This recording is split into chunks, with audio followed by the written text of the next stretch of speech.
Foram 17 anos trancando o caixão sem nunca olhar para trás, até o dia em que alguém me pediu para deixar um aberto.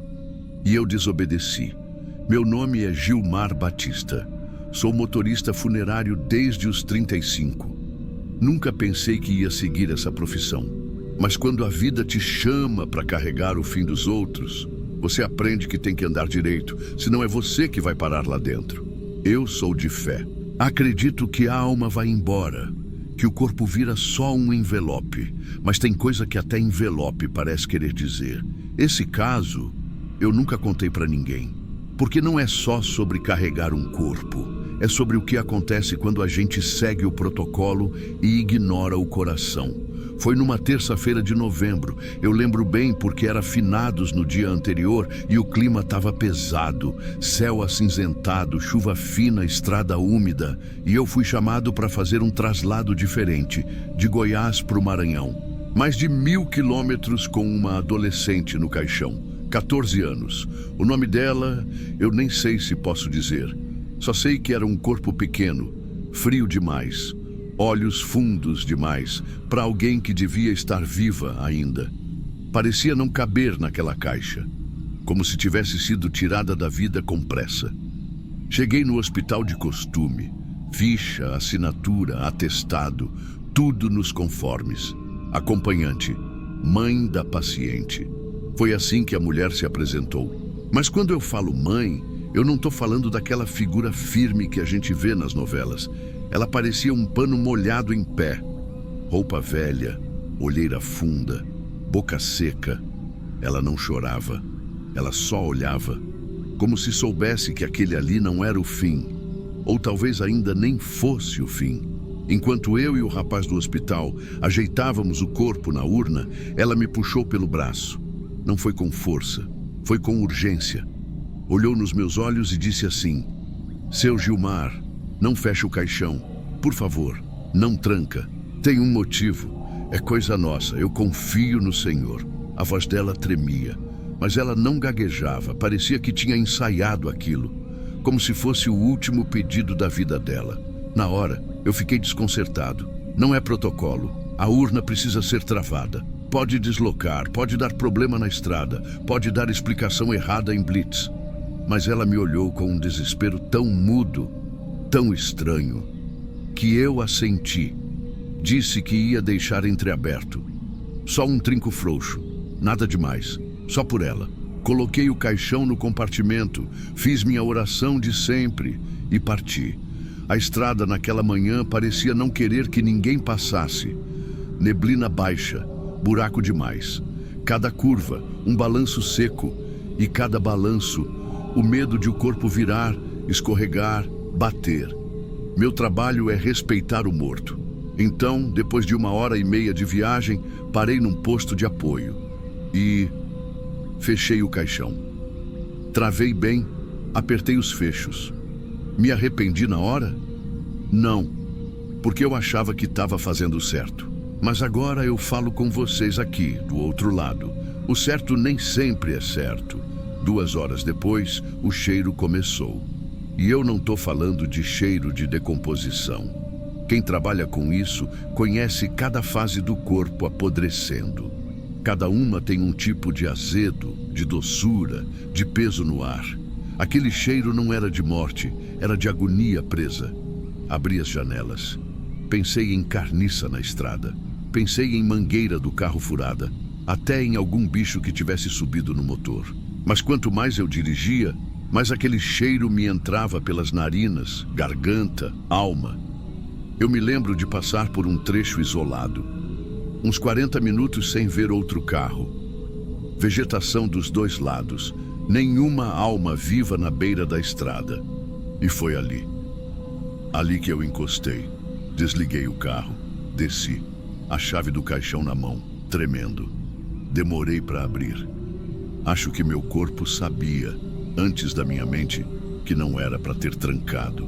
Quando destravei os fechos e levantei a tampa, meus olhos demoraram uns segundos para aceitar o que estavam vendo. O corpo da menina estava virado de lado. As mãos não estavam mais sobre o peito. Elas estavam juntas, como se estivessem tentando alcançar alguma coisa. A parte de dentro da tampa estava toda riscada, marcas finas, feitas com pressa, unha ou anel. Vai saber. E ali, no canto, quase escondida, mãe gravado, raspado com força, com tudo o que alguém conseguiria usar, se ainda tivesse um pouco de força. Na hora que eu vi aquilo, me deu um gelo que subiu pelas costas e parece que ficou lá, grudado na nuca. Fiquei parado, olhando. A tampa meio aberta, o corpo da menina virado, e aquela palavra ali no canto, feita com unha, com medo, com tudo o que sobrou de quem talvez ainda estava viva quando eu tranquei. Eu não gritei, não corri. Eu fiz o que a maioria dos homens de fé faz quando a fé não dá conta.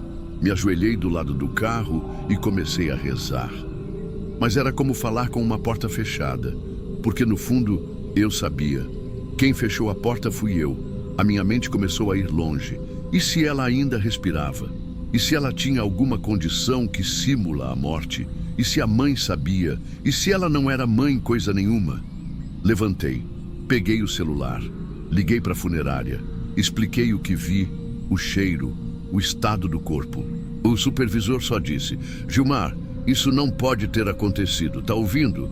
Isso não pode ter acontecido. Ficou repetindo isso, como se repetir fizesse virar mentira. Disse para seguir viagem, fechar a urna, entregar, que depois eles iam averiguar.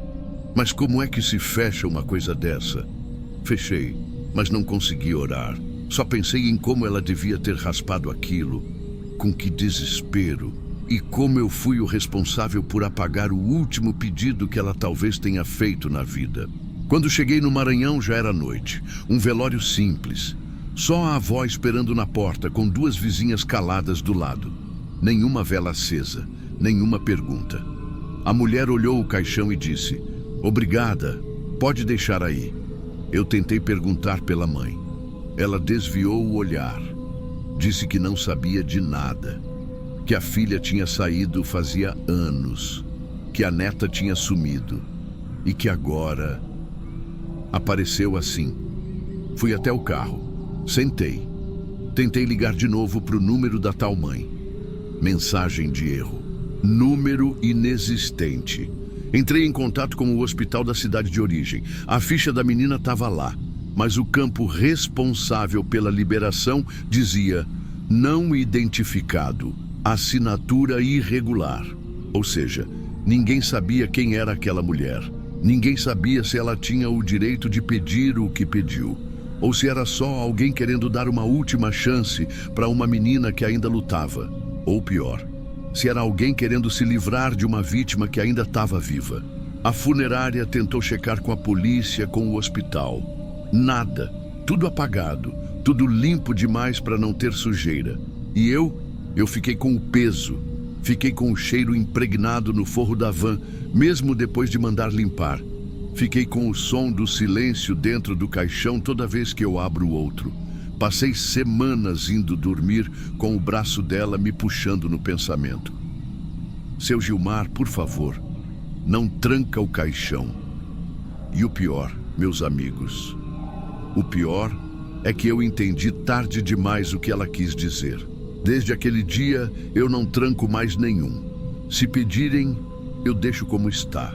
Se reclamarem, eu dou um jeito. Mas eu não carrego mais ninguém sem pensar duas vezes. Hoje em dia, quando alguém me pergunta por que eu fico tanto tempo olhando para o caixão antes de fechar, eu só respondo: é porque teve uma vez que alguém me pediu para não fechar. E eu fechei. E mesmo que me provem com laudo, com relatório, com argumento, mesmo que digam que ela já estava morta há horas, eu não acredito. Porque aquela palavra riscada no forro, aquela posição virada de lado, aquelas marcas, nenhuma criança morta grita daquele jeito. E toda vez que eu fecho uma tampa agora, eu escuto, mesmo sem som nenhum. Eu escuto a unha dela raspando por dentro. Você já perdeu alguém que amava muito e hoje daria tudo para ter mais um minuto com essa pessoa? Se sim, deixa aqui nos comentários. Sinto saudades todos os dias. Talvez sua mensagem chegue em alguém que também está tentando seguir em frente.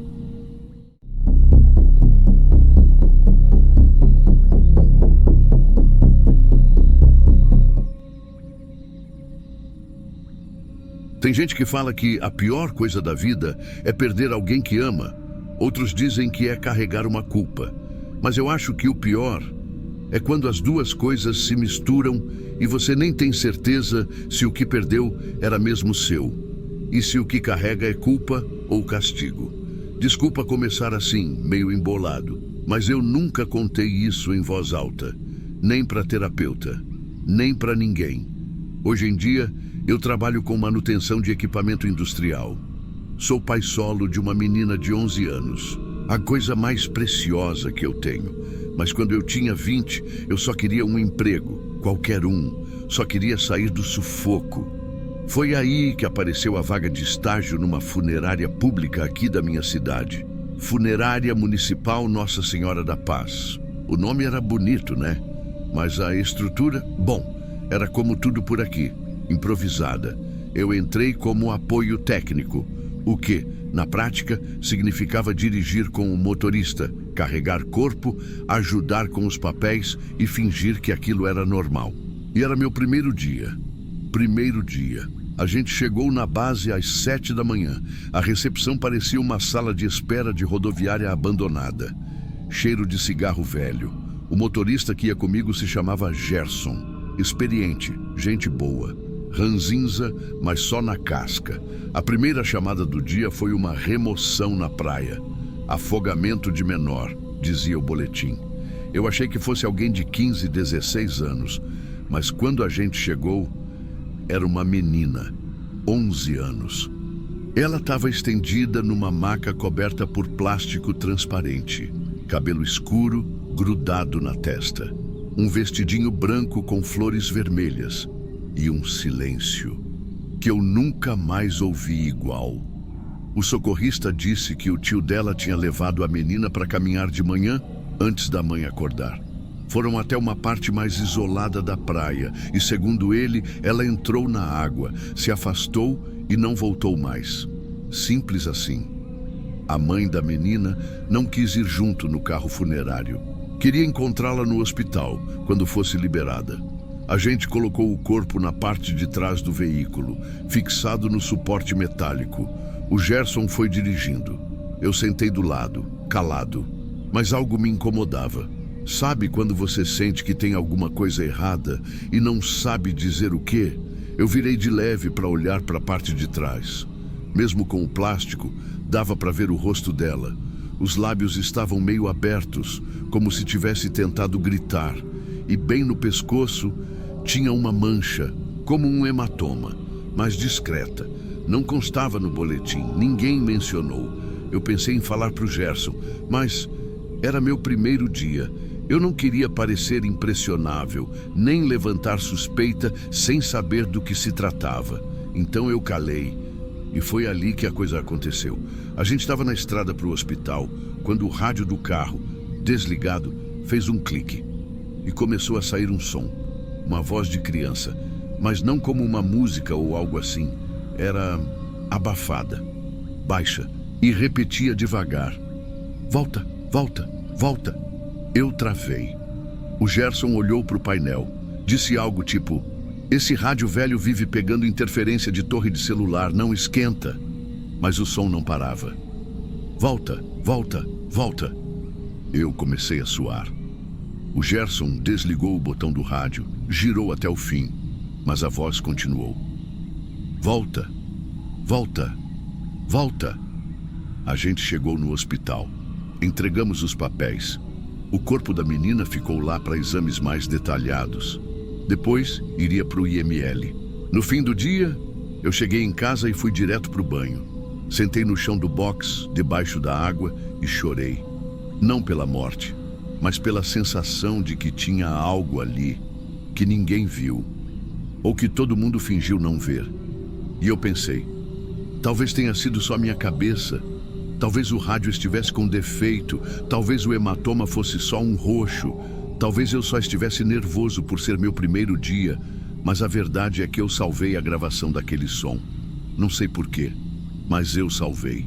Conectei o rádio ao meu celular mais tarde, sozinho, e tava lá, o mesmo trecho, a mesma voz, 3 minutos e 42 segundos, repetindo igualzinho. Volta, volta, volta. Anos passaram, eu saí da funerária, me formei, casei, me separei. A vida seguiu, ou quase, porque às vezes o som voltava à minha cabeça. E foi só quando minha filha fez 11 anos que o peso voltou de verdade. Minha filha tem o mesmo nome daquela menina. E não foi de propósito. Eu nem lembrava, juro. Só me dei conta anos depois, quando li a reportagem. Estava sentado na sala, com a TV ligada sem som, e ela brincando no chão, com uma bonequinha de cabelo escuro, vestidinho branco de florzinha vermelha. Quando passou uma matéria falando de uma auditoria feita em hospitais do estado, falavam de erros em laudos antigos, desvios, omissões, casos de morte infantil registrados de forma apressada. E aí apareceu o nome dela. Eu congelei, peguei o celular, procurei por mais informações. No processo digitalizado, constava o que eu nunca quis saber. 2 laudos diferentes. Um médico do plantão registrou a morte às 10h12. Outro, da equipe forense, registrou o óbito às 14h48. No mesmo dia, do mesmo corpo. Não foi erro de digitação. Cada um tinha sua assinatura, carimbo e relato. Um dizia que o corpo chegou sem sinais vitais. O outro dizia que o corpo ainda apresentava atividade pupilar residual, mas sem resposta motora. Mas ali, ela já estava no IML. Eu fui atrás. Mexi em pastas antigas. Fui na biblioteca da cidade. Procurei o nome do tio dela. Descobri que ele já tinha sido investigado por abuso infantil, anos antes. Mas o processo foi arquivado por falta de provas. E aí veio o que me destruiu de vez. 2 pessoas, vizinhas da família, disseram em depoimentos antigos que viram o tio carregando a menina desacordada no colo pela rua, antes do socorro ser chamado. Que ele entrou em casa com ela, sozinho.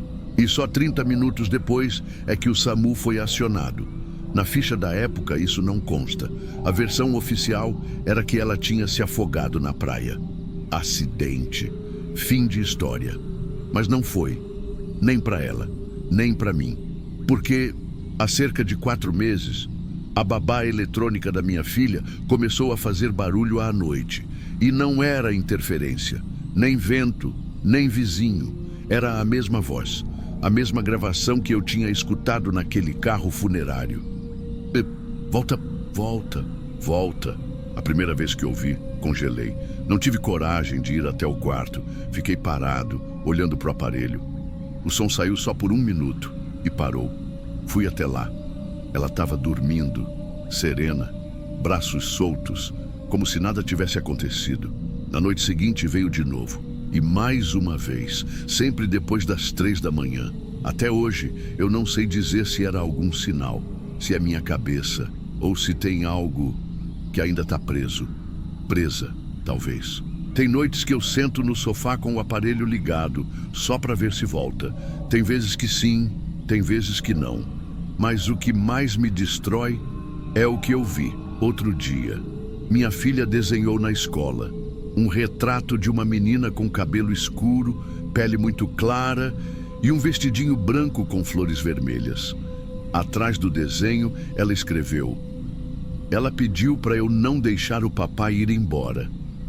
Quando eu perguntei quem era, ela só respondeu: uma menina que vem aqui às vezes. Ela não tem nome. Eu sei o que você pode estar pensando. Que é coincidência, que minha cabeça nunca superou aquele dia, que minha filha é só imaginativa e que essas coisas não são reais. Mas tem uma coisa que eu nunca contei: a gravação, aquela que o rádio reproduziu no dia da remoção. Eu tenho ela até hoje, num cartão de memória, escondido no fundo da minha gaveta de ferramentas. Já tentei mostrar para 2 amigos. Nenhum deles escutou nada. Para eles é só estática. Mas eu ouço, mesmo com fone, mesmo no carro. A voz ainda está lá. Volta, Esses dias eu fui até a praia de novo. Fazia anos que eu não pisava lá. Minha filha estava na casa da mãe. Eu estava sozinho. Era fim de tarde. Maré baixa. Eu parei no exato trecho onde a remoção foi feita. E sentei no chão. Não para rezar, nem para entender, só para ouvir. E eu juro por tudo, juro pela minha filha, que eu ouvi passos na areia, bem atrás de mim. E a voz, vinda do lado esquerdo, baixinha, volta. Eu levantei com o corpo todo arrepiado, mas não corri. Só fiquei ali, olhando para o mar. E foi nesse momento que eu entendi uma coisa. Talvez aquela menina nunca tivesse sido salva. Nem por mim, nem pela mãe, nem pela justiça. Talvez ela só quisesse ser ouvida. E o que pesa até hoje não é o corpo, não é o caixão, não é o rádio. É a pergunta que eu levo comigo desde aquele dia. E se ela ainda estivesse viva naquele carro? E se a voz dela, o volta, fosse para alguém fazer alguma coisa antes do fim? E eu só fiquei parado, na frente, com a farda limpa, as mãos no colo e o medo engolindo tudo que eu devia ter dito. Eu segurei a alça daquele caixão. Eu senti o peso, mas o que pesa mesmo até hoje é saber que talvez ela estivesse pedindo ajuda e eu só fiquei parado. Se essa história te fez engolir seco, se em algum momento você sentiu que também teria ficado calado como ele, então se inscreve no canal. Aqui a gente conta as histórias que ninguém quer contar e escuta o que o silêncio de muita gente ainda está gritando.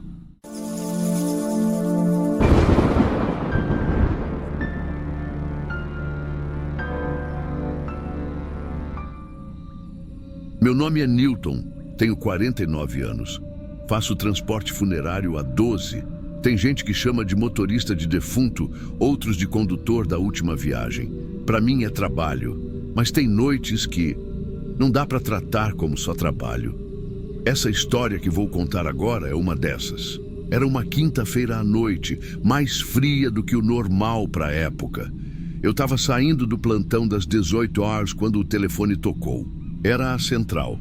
Tinha surgido um transporte urgente da clínica Del Mar até o endereço da família, ali no bairro São Jacinto. Um daqueles lugares que até o portão tem ar-condicionado. A funcionária disse assim, meio sem graça: "É que ninguém quis pegar esse, Newton. Você topa?" Claro que eu topei. Eu sempre topo. Não por coragem. É que dirigir de noite, sozinho, ouvindo o barulho do mundo calado, me faz bem. Ou fazia. Cheguei na clínica pouco antes das 21 horas. Tudo limpíssimo, gelado. Uma enfermeira muito simpática me entregou a papelada e indicou o quarto. Lá dentro, o corpo já estava no caixão. Terno engomado, cabelo branco bem penteado, mãos entrelaçadas com um terço preto, daqueles de plástico, brilhoso. Eu notei duas coisas. Primeiro, o caixão não tinha as travas internas colocadas. Segundo, o horário do óbito era 20h42, mas a ordem de transporte estava assinada desde as 19h50. Fingi que não vi. Fiz a verificação padrão, cobri o corpo com o véu leve de organza, fechei a tampa. Antes de sair, a enfermeira comentou: "A família quer algo íntimo, só entre eles. Amanhã cedo já vai para a cremação, só entre eles. A estrada até o bairro São Jacinto é curta, mas atravessa 2 pontos críticos, o elevado da Dourados e a rotatória da usina. No meio do elevado, o pneu do lado direito estourou. Pensei, que sorte. Encostei, desci, comecei a troca. Levei 20 minutos. Segui viagem. Não deu meia hora. Outro estouro. Dessa vez o de trás. Agora não tinha mais estepe. E sabe quando algo começa a incomodar, mas não faz sentido reclamar? Foi isso. Parei num posto fechado, chamei o guincho da central, mas a espera seria longa. Resolvi entrar no carro e respirar. E aí percebi, a chave do carro não estava comigo.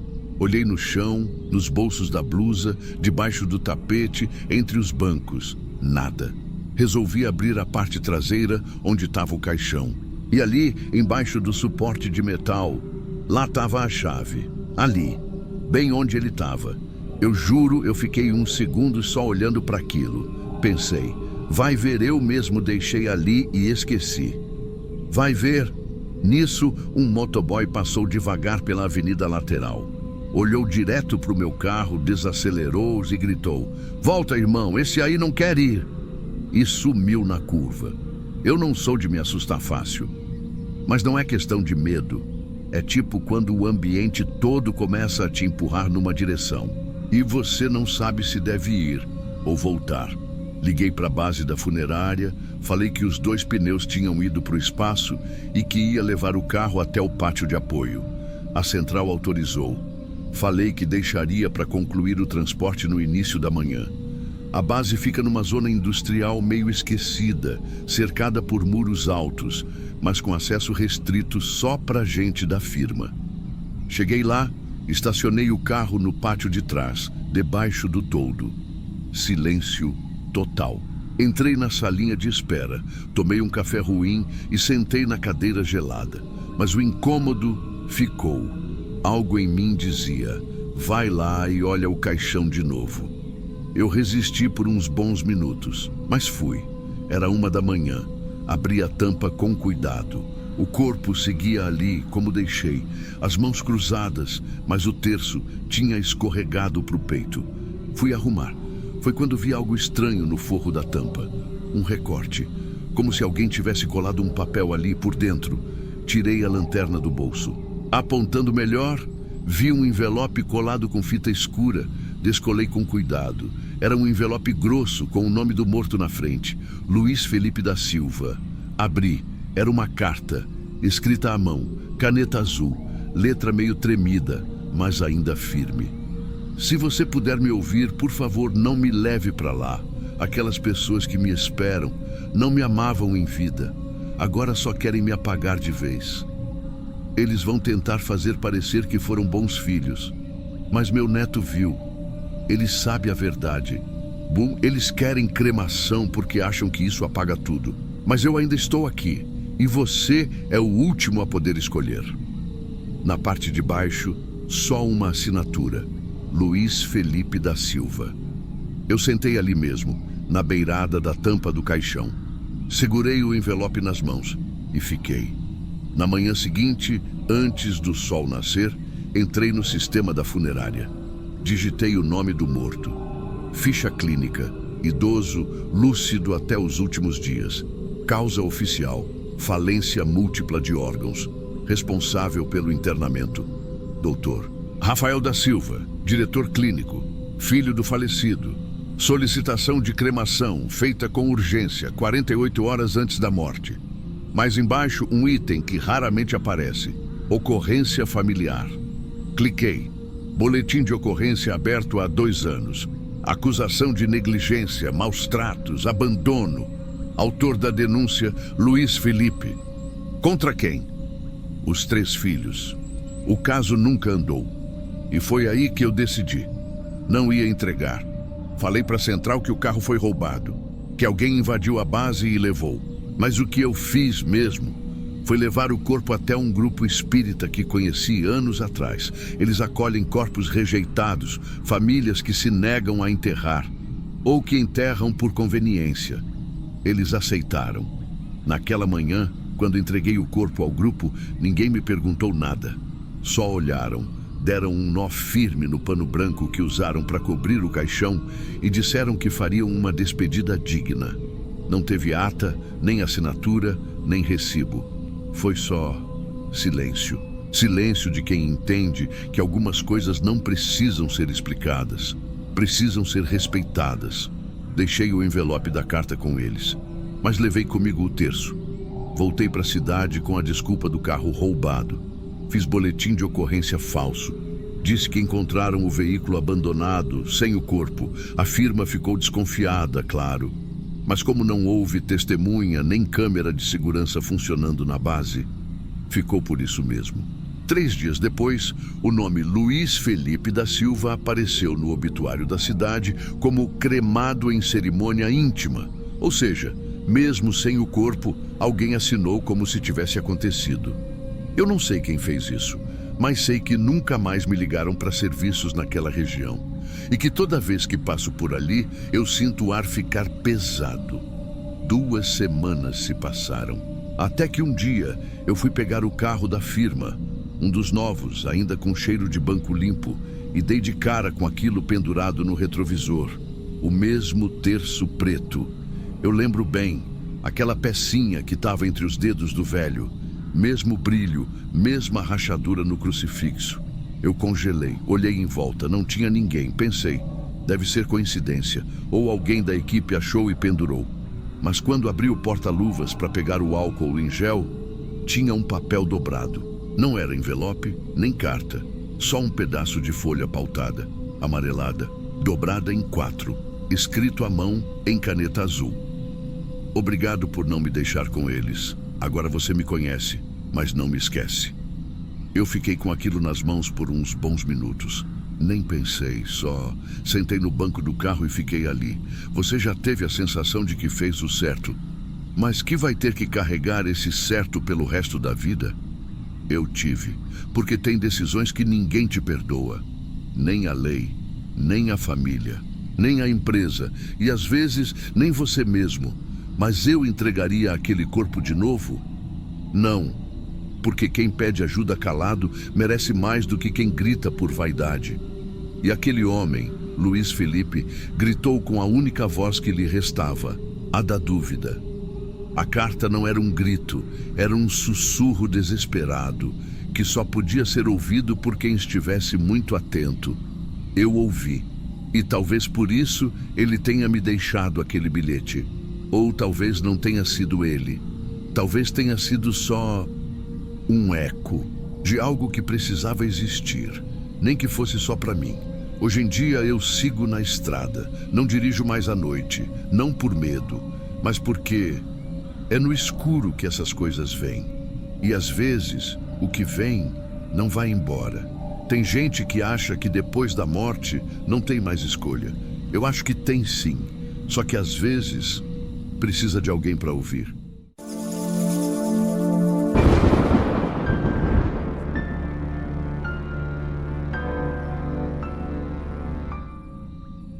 Era para ser só mais um corpo, mais um nome numa ficha plastificada, mais uma van indo até o hospital, mais uma volta até o cemitério do Jardim das Palmeiras, aquele no meio do mato, que a gente aqui já conhece bem. Mas não foi. Quando me entregaram a ficha, eu li devagar, porque o sol estava batendo direto no papel e eu ainda estava meio sonolento. Só depois que eu abaixei o rosto e li o nome certo, que eu senti meu peito secar. Lúcia Fernandes da Silva. Meu mundo apagou por um segundo. O motorista, o Jairo, percebeu. Perguntou se estava tudo bem e eu só disse que sim. Mas por dentro não tinha nada bem. Era ela, era a Lúcia, minha ex-mulher. A gente ficou junto por quase 10 anos. Não teve briga feia, nem traição, nem gritaria. Mas também não teve final. Foi só uma distância que começou pequena e cresceu, virou um abismo que nem a gente entendeu como apareceu. A última vez que vi ela foi numa feira, 3 anos atrás. Ela estava com uma sacola atravessando a rua e eu estava dentro do carro da firma. Pensei em buzinar, acenar, mas só fiquei olhando. Ela nunca me viu. E agora estava ali, no papel, na ficha. A gente buscou o corpo no hospital municipal. Ela estava num saco fechado e eu nem pedi para ver, nem sei explicar o porquê. Talvez porque eu já soubesse que ia ver ela no velório, cercada daquelas mesmas pessoas que nunca engoliram nossa história. Durante o trajeto até o cemitério, o Jairo ficou falando da chuva que ia cair mais tarde, das contas dele, das entregas da semana. Eu não ouvi uma palavra. Eu estava preso em outra lembrança. A gente tinha um costume bobo, que virou quase um ritual. Quando passava por algum enterro na estrada, a Lúcia olhava para o caixão e dizia: "Se eu for primeiro, me espera. Quero que a gente vá junto, viu?" E eu brincando respondia: "Claro que vou. Só se for contigo que eu entro naquele lugar." O lugar era justamente o cemitério Jardim das Palmeiras. Fica numa curva de estrada rural, cercado de mato alto, longe de tudo. Quando a gente foi lá uma vez visitar o pai dela, ela falou que odiava o clima de lá. Esse lugar me dá uma tristeza que não sei de onde vem, e agora foi para lá que levaram ela. Chegando no velório, vi de longe a filha dela com o primeiro marido e o resto da família. Não me notaram, ou fingiram não notar. Eu fiquei num canto em pé, só observando. O caixão estava aberto, ela parecia dormindo, mas com um ar de quem sabia que não era para estar ali. Não aguentei ficar muito tempo, fiquei até a tampa baixar, até ouvirem o amém, e depois me afastei. O Jairo terminou o serviço. Eu fui pro carro, sentei, fechei a porta e fiquei lá com a mão no volante, olhando para frente, vazio. Na terça, no fim da tarde, fui lavar a parte de trás da van funerária. Eu estava esfregando os cantos da carroceria quando vi um pedaço de papel amassado colado no fundo da estrutura metálica perto do forro. Pensei que fosse papel de bala ou alguma etiqueta, mas quando puxei, era um bilhete. Estava meio sujo de terra, meio molhado no canto. Mas a letra eu reconheci na hora. Era dela. Era a letra da Lúcia. A letra tremida, mas clara. Eu li. Li umas 5 vezes. Até hoje, lembro de cada palavra. Não tem como esquecer. Dudu, se você estiver lendo isso, é porque me colocaram aí. Eu não quero ficar nesse cemitério. Eu imploro. Leva meu corpo para outro lugar. Você sabe qual. Me tira de lá. Eu congelei. Senti a mão ficar gelada. O resto do dia foi só barulho. Gente falando comigo, som de carro, rádio. Tudo ficou longe. E o pior é que eu não sabia. Ela dizia que queria ir embora dali, mas nunca disse para onde. Eu não sei se era o cemitério de onde ela nasceu, se era aquele outro da cidade da mãe dela, ou se era só um jeito de dizer que não queria aquele fim. E a única pessoa que podia entender isso era eu. E eu falhei. Desde então, tudo que envolve aquele lugar me incomoda. Quinta-feira, a gente teve que passar pela mesma estrada do Jardim das Palmeiras, sem destino para lá, só passando. E o carro morreu seco, do nada. O rádio travou numa faixa vazia, depois ligou sozinho. Tocou um áudio antigo, e era ela rindo de uma piada minha num almoço que a gente gravou com o celular, uns 6 anos atrás. Esse áudio tinha sido apagado mesmo. Eu juro que apaguei. Na época do divórcio, limpei tudo e ali estava. Na caixa de som do carro, a voz dela rindo como se estivesse no banco de trás. Mas essa parte eu te conto depois. Porque o que aconteceu no final, o que mexeram no túmulo dela, o que sumiu dali, o que eu vi com meus próprios olhos na semana passada, isso é outra coisa. Outra dor, outro susto. Na semana passada, a gente estava voltando de um enterro num bairro vizinho. O caminho era outro, mas por causa de uma obra, desviaram tudo. E acabamos tendo que passar de novo pela estrada que vai dar no Jardim das Palmeiras. Eu nem queria comentar com Jairo, mas bastou a curva chegar. E o carro começou a dar uns estalos esquisitos, como se estivesse pisando em pedra, mesmo no asfalto liso. O ar-condicionado desligou sozinho e o rádio, de novo, travou numa faixa muda, até que começou um chiado e por cima do chiado, uma voz. Eu sei o que você deve estar pensando. Ah, era interferência, era coisa da cabeça dele. Eu aceito que pense assim, mas eu estava lá. Eu ouvi, era ela. A mesma risada do áudio anterior, mas mais arrastada, mais lenta, como se não tivesse certeza se queria rir ou chorar. Eu desliguei o rádio, tirei a chave da ignição. O carro demorou para pegar de novo, mas ligou, a gente seguiu. E aí veio a pior parte. 3 dias depois, quando eu fui buscar um material no galpão da funerária, encontrei um conhecido meu da vigilância do cemitério. Um cara simples, de boa. Tava de folga, mas me reconheceu e veio puxar papo. E no meio da conversa ele solta: rapaz, você ficou sabendo, né, que mexeram num túmulo lá do jardim? Eu travei. Perguntei: qual túmulo? Ele respondeu: uma mulher que foi enterrada semana passada. Mexeram na madrugada, mas não roubaram nada. Só levaram uma plaquinha de identificação, aquela de bronze que fica na frente. Meu coração foi no chão. Na hora eu já sabia. Era o da Lúcia. Eu voltei lá, sozinho. No fim da tarde, sem avisar ninguém, levei flores. Fingi que era um parente qualquer visitando. O portão enferrujado nem trancado estava. O lugar parecia mais abandonado do que eu lembrava. O túmulo dela estava do mesmo jeito, tirando um detalhe. A plaquinha com o nome tinha sumido. A flor que deixaram antes estava seca. O chão ao redor mexido, como se alguém tivesse raspado ali, remexido. Não para roubar, mas para buscar ou para soltar. Eu fiquei ali parado, uns bons minutos, só olhando. E aí me veio na cabeça o bilhete, as palavras dela. Leva meu corpo para outro lugar. Você sabe qual? Mas eu não sabia e continuo sem saber. Essa história toda, ela não tem um fim certo. Não tem um vilão, nem uma explicação bonita. Não tem um susto grande, nem uma solução. O que tem é um erro. Um daqueles que ninguém nunca vê na hora, só depois.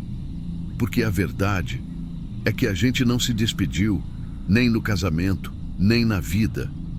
A gente foi se apagando devagar, como o rádio que vai perdendo o sinal, até um dia não ter mais som, só silêncio. E agora ela voltou nesse mesmo silêncio, com um bilhete escondido, com a voz travada no rádio, com a plaquinha sumida do próprio túmulo. Eu pedi transferência. Não quero mais trabalhar com transporte, nem com enterro, nem com nada que envolva despedida. Mas antes disso, antes de mudar de setor, antes de tentar seguir de verdade, eu quis contar isso. Não sei se para mim mesmo, ou para alguém ouvir, ou talvez para ela. E se for para ela, se você estiver ouvindo, Lúcia, me perdoa. Eu devia ter lembrado, eu devia ter tirado você de lá. Talvez ainda dê tempo, ou talvez você já tenha saído por conta própria. Eu só espero que esteja num lugar melhor agora, mesmo que eu nunca descubra onde é.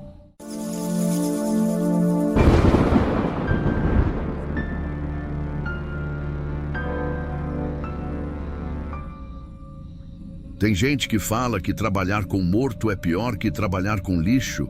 Nunca me incomodou, para ser sincero. Não é o cheiro, não é o caixão. É que depois de um tempo, a gente aprende a não olhar muito, nem para trás, nem para dentro. Meu nome é Rodrigo Soares. Tenho 44 anos e nos últimos 8, tudo que eu faço é isso, carregar defunto. Caixão de rico, caixão de pobre, caixão de criança, caixão sem ninguém por perto. O morto vai atrás, eu dirijo na frente e só. Na quinta daquela semana, o rádio da empresa me chamou mais tarde que o normal. Eu já tinha feito 2 retiradas cedo, um velório cancelado por briga de família, e estava quase indo embora quando me chamaram no sistema. Rodrigo, você consegue levar uma coroa de flores até o cemitério São Luís? A floricultura esqueceu de enviar no horário certo e a família reclamou. A entrega era simples, só uma coroa, sem corpo, sem parente, só flor. E como eu estava ali, aceitei. A floricultura ficava numa travessa do centro, lugar apertado, com cheiro de vassoura molhada e chão com pétala pisada. A moça que me entregou a coroa parecia nervosa. Perguntou meu nome 2 vezes. Eu só falei: Rodrigo, tá no sistema aí. Ela assentiu e saiu rápido para buscar. A coroa era branca, simples, com um laço dourado em cima, mas o que me prendeu foi o cartão. Para mim, a estrelinha. Rodrigo. Eu travei. Pensei que fosse piada, ou erro de quem escreveu. É Rodrigo você, né? Ela perguntou rápido. Sou, mas esse cartão aí tá com meu nome. Tá certo isso? Ela puxou o papel da ficha e conferiu.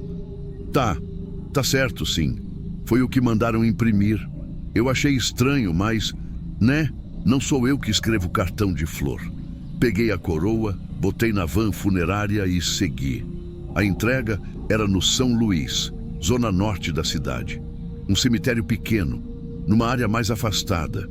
Mas o que me estranhou foi o nome da destinatária.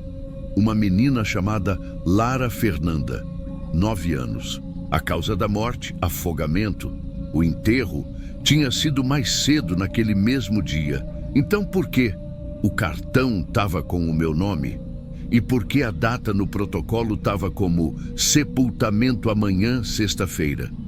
Achei que fosse erro de sistema, mas o desconforto já tinha se sentado no banco do carona. No meio do caminho, uma outra coisa começou a me irritar. O GPS, que sempre indicava rotas certas, insistia para eu pegar uma rua interditada por obra. 2 vezes, 3. E mesmo desviando manualmente, ele recalculava e queria me jogar de novo para lá. Parei num semáforo, liguei o rádio. Saiu um som horrível, como estática. Mas no meio do chiado, eu juro que ouvi um riso. Riso de criança, bem baixinho, bem atrás. Desliguei na hora. Pensei, não, deve ser coisa da minha cabeça, ou interferência com o sistema da rádio. Mas o banco de trás, onde estava a coroa, estava mais frio do que a frente. E o cheiro não era de flor. Era flor podre. Eu sei que tem gente ouvindo agora pensando que eu estou inventando, que motorista de funerária começa a ver coisa, a ouvir coisa, depois de tanto tempo nisso. Mas escuta, isso não foi como outras vezes. Na curva do acesso para a rua Rui Barbosa, perto da escola abandonada, eu vi uma menina loira, molhada da cabeça aos pés, correndo rente à van. Ela passou rápido, correndo descalça. Os cabelos grudados no rosto, o vestido escorrendo água e o braço esticado como se fosse pedir socorro. Quase subi no meio-fio de susto. Bati no freio, olhei para os lados, desci do carro. Nada, absolutamente nada, nem rastro de água no chão. Eu ainda encarei o espelho lateral, tremendo. Foi ali que percebi, a coroa de flores estava no mesmo lugar, mas o cartão estava dobrado. E agora aparecia uma parte de trás escrita à caneta. Você estava lá. Você escutou. Meu sangue sumiu do corpo. Eu respirei fundo e disse para mim mesmo, termina logo esse serviço e vai embora. Você só está cansado. Então liguei o carro e fui direto para o cemitério. Mas eu não estava pronto para o que ia ouvir lá. O cemitério São Luís é velho, com muro rachado e portão sempre rangendo. Cheguei umas 5h20 da tarde. O céu estava nublado e tinha aquele cheiro de terra úmida, sabe? Aquela mistura de flor esquecida e barro fresco. Desci com a coroa no braço. O vigia, um senhor que me reconheceu na hora, me acenou de longe. Disse, hoje não tem ninguém não, Rodrigo. Último enterro foi 2 da tarde. Só teve velório de adulto. Fiquei parado. E a menina? A Lara? Ele franziu a testa. Que menina? A menina afogada, de 9 anos.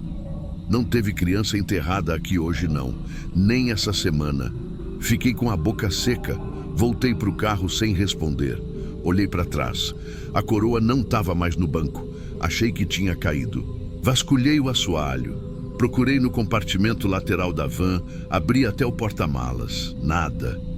Mas quando fui subir de novo, notei que o vidro de trás estava embaçado por dentro, como se alguém tivesse ficado lá. Respirando, eu limpei com a mão, tremendo. O vidro formou de novo uma leve neblina, mais lenta agora, mais discreta, como se estivesse respirando, devagar. Não deixei o motor nem esfriar. Fui embora. Mas no caminho de volta, meu retrovisor começou a me incomodar. Toda hora eu olhava para ele, como se algo fosse aparecer ali. Cheguei em casa, não contei nada, nem para minha esposa, nem para o meu irmão, que também trabalha comigo de vez em quando.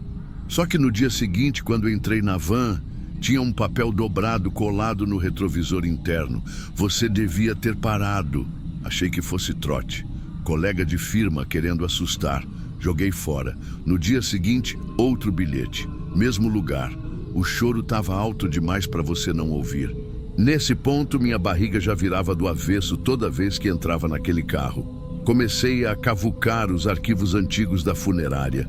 Fui lá na salinha onde guardam os formulários, os contratos de transporte, os laudos. Achei o nome, Lara Fernanda de Lima. Data de óbito, 2 anos atrás. Idade, 9 anos. Local de retirada, Instituto Médico Legal, às 3h48 da manhã. Causa da morte, afogamento acidental. Observações. Corpo completo com rigidez, sem ruído interno, transporte padrão. E o nome do motorista? Rodrigo Soares. Eu. A ficha tinha minha assinatura, tinha a rota que eu fiz, tinha o horário, tinha tudo, menos uma coisa. O laudo do IML dizia que o corpo apresentava resquício de ar nos pulmões, que havia arranhões no lado interno da tampa do caixão e que o batimento cardíaco só foi totalmente ausente depois da vedação. Ela não estava morta, Rodrigo. Ela estava desmaiada ou desacordada, mas viva, enterrada viva. E fui eu que levei ela. Fui eu que fechei a porta da van. Fui eu que não escutei nada, porque era só mais uma corrida. A parte pior ainda estava por vir. Eu lembrava que aquela van, naquele tempo, tinha um sistema novo de segurança. As câmeras internas gravavam o trajeto todo, inclusive o banco traseiro e o som ambiente, para evitar problema com o cliente. Pedi ajuda para o técnico da firma. Disse que era para checar um protocolo antigo. Levou uns dias, mas ele achou. Era um vídeo curto. Pouco mais de 10 minutos, do trajeto do IML até o cemitério. Imagem quase preta e branca. Banco traseiro vazio, ou quase. A coroa numa lateral e o caixão infantil, pequeno, branco. O técnico me olhou meio desconfiado antes de dar o play. Tem áudio ambiente aqui. Quer escutar? Assenti com a cabeça, quase engolindo em seco. Ele deu o play e por 5 segundos só o som da estrada. Motor, buzina distante. Depois veio. Moço, tá escuro aqui. Moço, eu tô aqui. Moço, eu tô aqui. A voz era baixa, fraca, mas clara. Uma criança, chorando, implorando, respirando. O vídeo termina com o som de algo batendo 3 vezes na tampa do caixão. Depois silêncio. Um silêncio que mora comigo até hoje. Eu não pedi para ouvir aquilo, mas agora que ouvi, não tem como desouvir. A voz dela ficou dentro da minha cabeça como se tivesse gravado por dentro. Aquela entonação de desespero contido, como se ainda acreditasse que alguém fosse abrir, como se ainda esperasse que alguém parasse o carro, e ninguém parou, nem eu. Sabe o que é pior? Eu lembro daquele dia. Era madrugada. Eu estava com pressa porque minha esposa estava com febre em casa. O IML atrasou a liberação, e o coveiro já estava me ligando no celular querendo adiantar o sepultamento. Quando o caixão entrou na van, eu ouvi um barulho, uma batida, baixa, uma espécie de movimento dentro. Mas eu pensei, é o corpo assentando, coisa normal. A gente aprende a não dramatizar tudo, senão pira, senão trava. Então eu ignorei. Eu fiz o que eu sempre fiz. Liguei o carro e levei uma criança viva para o cemitério. Depois de ouvir aquele áudio, eu comecei a ver as coisas diferente. O banco de trás da van ficou com um cheiro que nenhum produto tirava mais. Era mistura de flor murcha com pano molhado. Um cheiro que parece que gruda dentro da pele, sabe? Comecei a sonhar com água escorrendo pelas laterais da van, com risos abafados. Comecei a ligar a lanterna toda vez que entrava no carro, mesmo de dia, só para ter certeza que não tinha ninguém. E os bilhetes? Eles pararam de aparecer, mas as letras ficaram marcadas no espelho, como se tivessem arranhado com unha fina. Um dia, achei mais um bilhete, dobrado colado por dentro do para-brisa do lado do passageiro. Você ouviu, você só não quis escutar. Foi aí que caiu a ficha. Aquela coroa de flores não era um erro. Ela não era para a menina. Ela era para mim. Ela mandou uma flor com meu nome. Me mandou uma entrega. Como eu mandei ela. Era a maneira dela dizer: agora é você quem vai lembrar. Tem gente que acha que assombração é coisa de vulto, de grito, de porta batendo. Para mim, a assombração é diferente. É lembrar de uma voz toda vez que o motor liga. É andar com o banco vazio e sentir que não tá. É o silêncio do carro parado, que parece respirar sem ninguém. Eu ainda trabalho com isso. Ainda dirijo a van, ainda entrego corpos, ainda deixo flores. Mas nunca mais consegui entrar naquele carro sem acender a lanterna do teto. Nunca mais achei graça quando diziam: morto não fala. Porque às vezes não fala mesmo. Só chora baixinho e respira.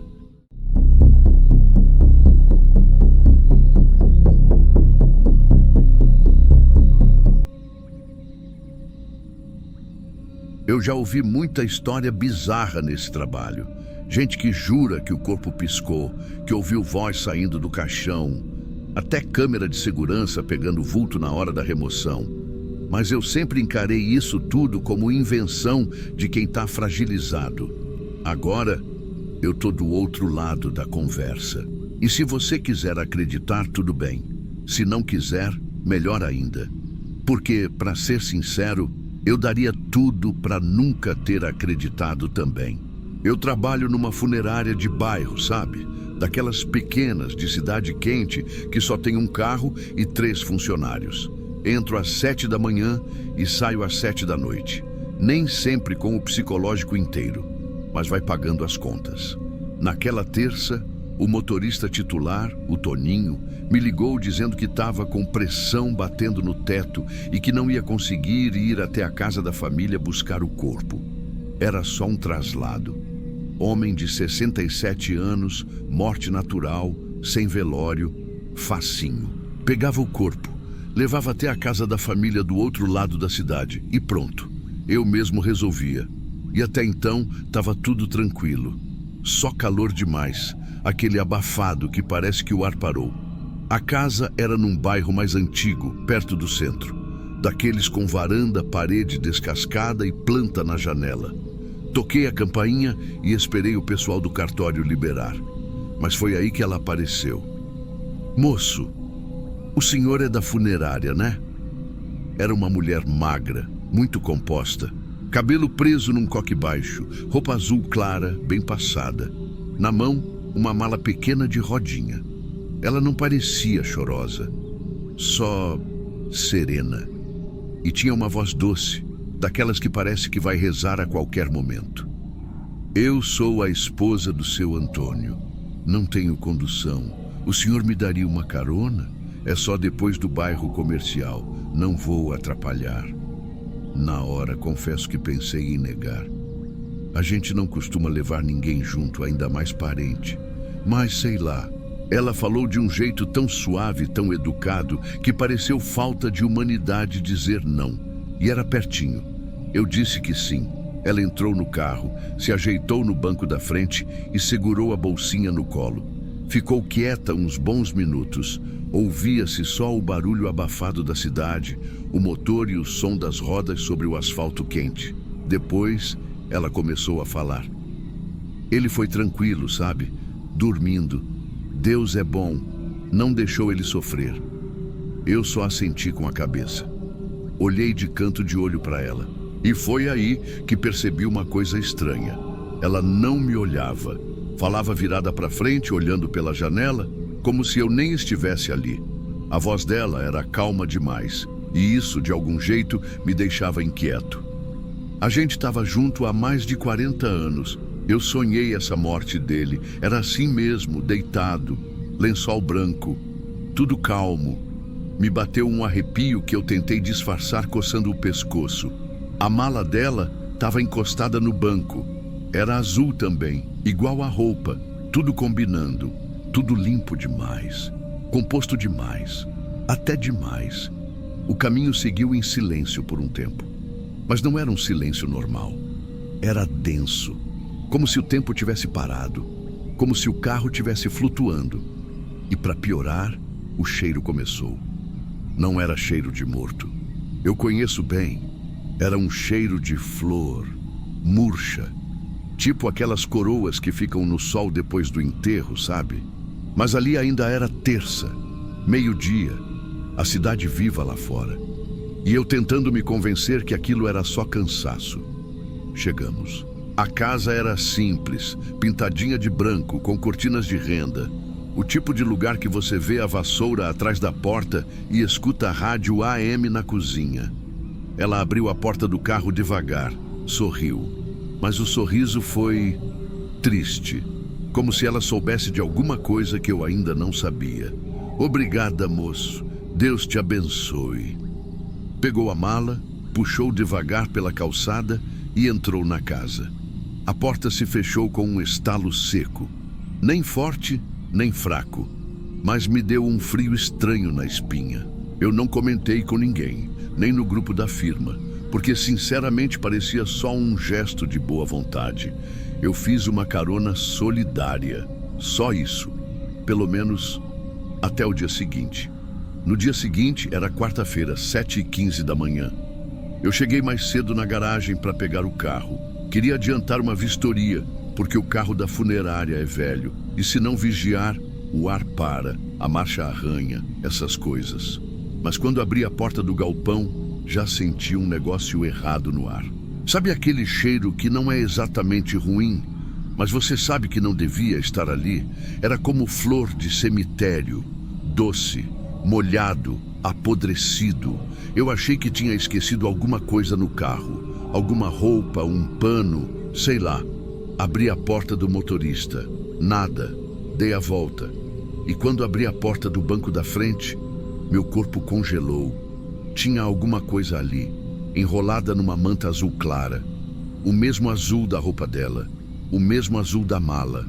Eu não conseguia entender de primeira. Só vi o volume. O contorno de um rosto, o cabelo preso. Foi quando a cabeça dela virou, com o próprio peso. E eu vi. Era ela. O rosto inchado, os olhos semiabertos, a pele já num tom cinza estranho, descolando da boca. Era o mesmo coque, a mesma mulher, mas ela estava podre. Ali, no banco da frente, exatamente onde sentou no dia anterior. Eu caí para trás, juro. Caí com tudo, gritei, vomitei, comecei a correr em círculo dentro da garagem, sem saber se chorava, se chamava socorro, se arrancava a roupa. O motorista chegou pouco depois e quando viu, travou. Chamaram a polícia, chamada fria. O corpo foi recolhido, a perícia entrou. E foi aí que veio a parte que acabou comigo de vez. A mulher se chamava Vera Lúcia Dias, viúva do seu Antônio, o homem que eu transportei na terça. Segundo os registros, ela morreu 2 dias antes da minha corrida. Parada cardiorrespiratória, encontrada caída no banheiro da própria casa. A mesma casa onde eu deixei ela, a mesma casa onde ela entrou com uma mala. Mas sabe o que mais? Não tinha mala nenhuma, nem bolsa, nem digitais dela no carro, nem na maçaneta, nem no banco, nem na manta, nada. E a casa? A casa onde ela entrou, fechada, lacrada, abandonada. A perícia disse que os vizinhos não viam ninguém entrando ali há dias. Não tinha como alguém estar ali viva, muito menos sair andando. Eu tentei explicar. Falei que ela conversou comigo, que me agradeceu, que puxou papo no trajeto. Falei da roupa, da voz calma, da mala, mas o delegado só me olhava, como se estivesse medindo minhas palavras. Comecei a duvidar de mim mesmo. Revisei na cabeça cada minuto da corrida. O cheiro, o sorriso, o Deus te abençoe. Será que fui enganado? Ou será que usei o carro da funerária para levar uma morta até a própria casa? Teve uma hora, eu perguntei ao legista se era possível mover um corpo daquele jeito, sem sinais de rigidez ou dano. Ele disse que, pelo estado de decomposição, ela já estava morta e inerte desde antes de eu sair da garagem. Que era impossível alguém não perceber, impossível alguém conversar, impossível andar, abrir porta, puxar mala. Mas eu vi, eu ouvi, eu juro por tudo que eu vi. E quer saber o pior? Até hoje aquele carro tranca a porta do passageiro sozinho. Só quando alguém senta lá, só no dia 10, o mesmo dia daquela corrida. Eu saí da funerária 2 meses depois. Tentei seguir a vida. Mudei de ramo. Mas tem coisa que a gente não desvive. Às vezes, de madrugada, eu ainda vejo o reflexo dela no vidro. Com a mesma roupa azul, o mesmo coque, o mesmo sorriso discreto olhando para frente. Como se ainda estivesse esperando que eu a leve para mais uma volta. E se você ainda está aí ouvindo isso, me diz uma coisa nos comentários. Você já perdeu alguém que amava muito e hoje sente como se essa pessoa ainda estivesse perto?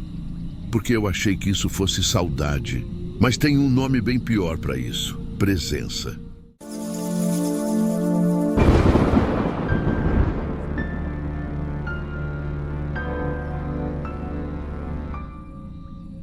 Eu não era do tipo que se assusta fácil, mas naquela noite não foi medo, foi outra coisa.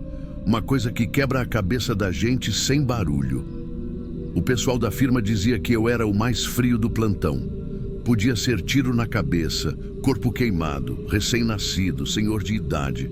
Eu nunca tremei, nunca desmaiei, nunca pedi folga depois. Só que eu também nunca tinha feito o que eu fiz naquele 2 de novembro. Dia de finados. Era cedo ainda, 7 da manhã. O rádio da funerária tocou. E eu lembro bem porque eu estava encostado no carro, tomando um café de garrafa na borracharia do lado. A voz que veio era uma das vozes normais da central.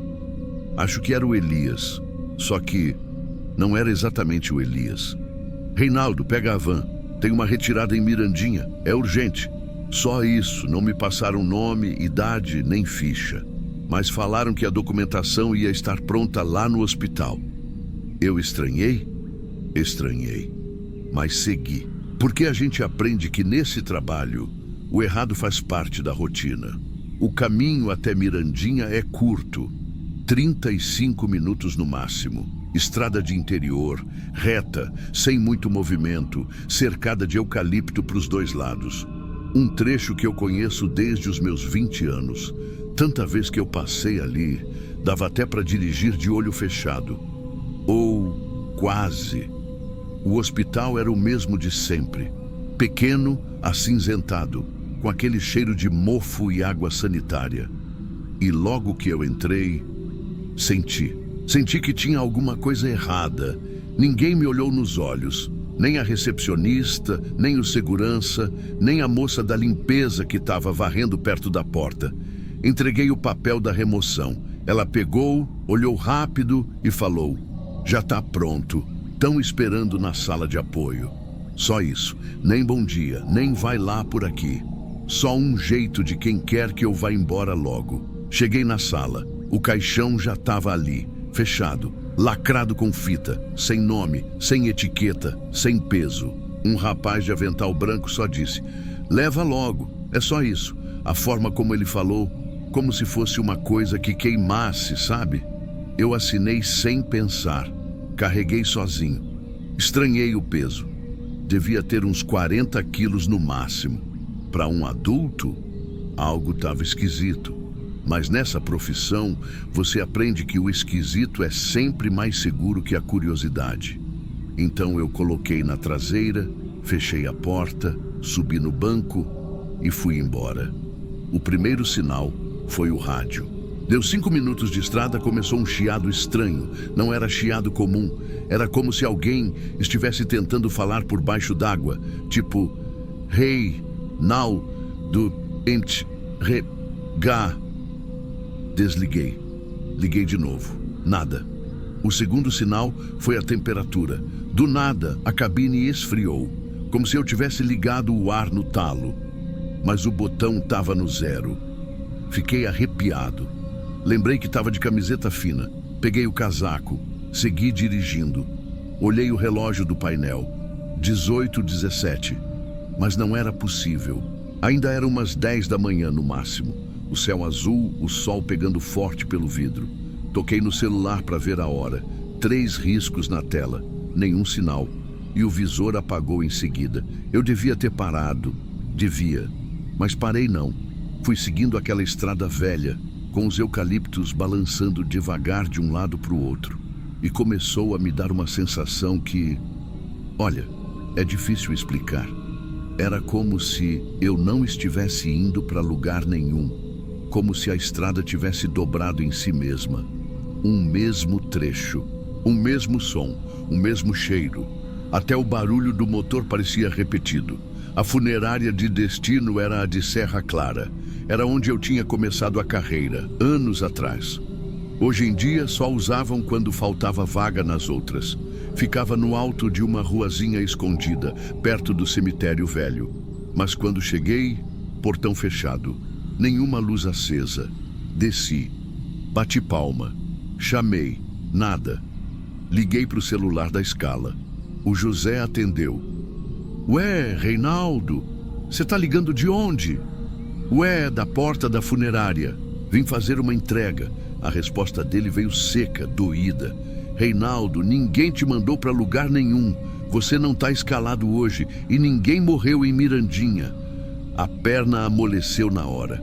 Soltei o telefone, fui até a traseira do carro, abri a porta e o que eu vi?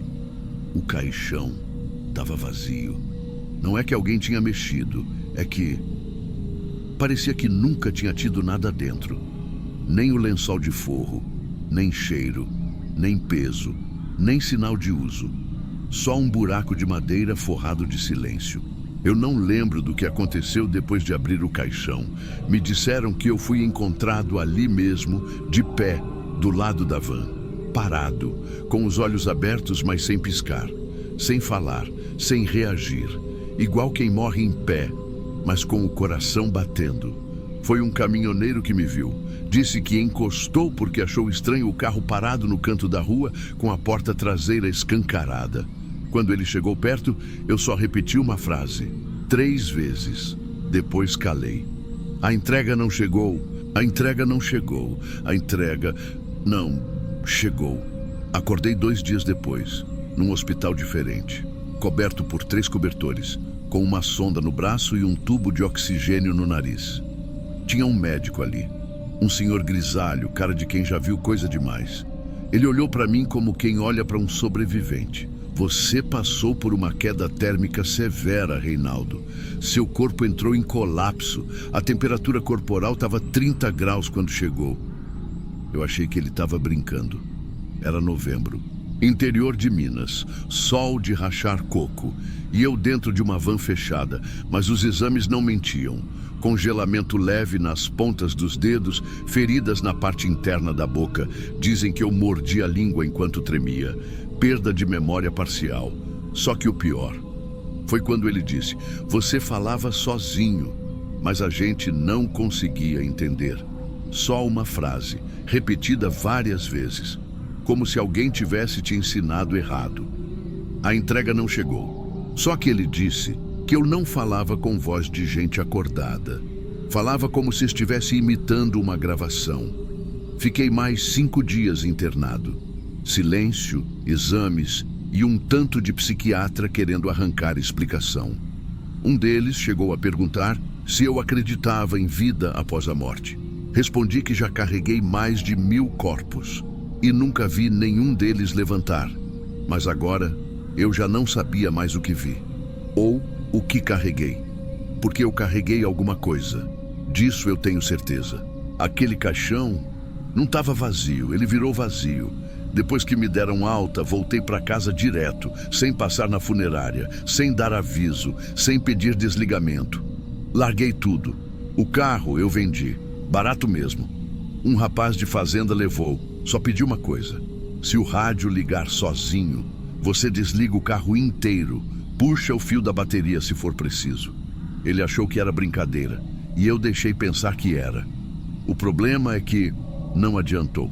Porque no ano seguinte, no mesmo dia, 2 de novembro, eu estava em casa sozinho, lendo um jornal velho que nem me interessava. E o rádio da cozinha ligou. Era um aparelho antigo. Sabe aqueles que ficam na tomada com botões duros e volume travado? Ligou sozinho.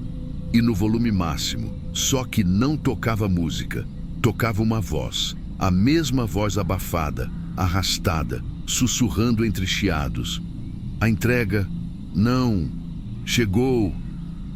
Eu juro que não contei isso para assustar ninguém. Eu contei porque tem coisas que não cabem na cabeça da gente. E quando a gente guarda sozinho, elas crescem e viram monstros que moram dentro. Tem gente que diz que eu tive um surto, que foi o estresse acumulado, que eu apaguei na estrada e sonhei o resto. Mas então por que o rádio? Por que só no dia 2 de novembro? Por que a mesma hora? 18:17, sempre igual. Eu não vou tentar te convencer, nem quero. Mas se algum dia você ouvir uma chamada no rádio, sem ficha, sem nome, sem protocolo, e for finados, faz um favor para mim, não atende, porque nem tudo que precisa ser levado está pronto para ir.